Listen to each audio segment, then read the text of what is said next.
আগামী 21, 22 ও 23 August supreme কোর্টে বিশেষ লোক আদালত বসতে চলেছে। সুপ্রিম কোর্টে কোনো মামলা থাকলে বিশেষ লোক আদালতের মাধ্যমে ওই মামলার নিষ্পত্তি করা যাবে।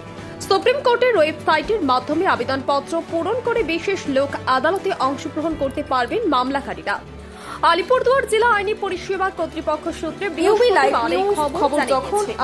জানা গিয়েছে, সুপ্রিম কোর্টের উদ্যোগে যে বিশেষ লোক আদালত অনুষ্ঠিত হবে তার নাম দেওয়া হয়েছে সমাধান সমারোহ।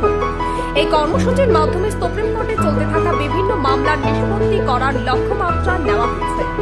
আলিপুরদুয়ার জেলা আইনি পরিষেবা কর্তৃপক্ষের তরফে জানানো হয়েছে, জেলার কোনো ব্যক্তির যদি সুপ্রিম কোর্টে কোনো মামলা থেকে থাকে তবে তিনি সুপ্রিম কোর্টের ওয়েবসাইটের মাধ্যমে আবেদনপত্র পূরণ করে বিশেষ লোক আদালতে অংশগ্রহণ করতে পারবেন।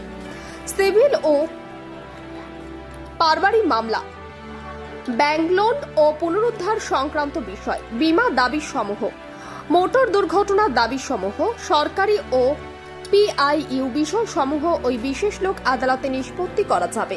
ইউবি লাইভ নিউজ, খবর যখন আমরা তখন।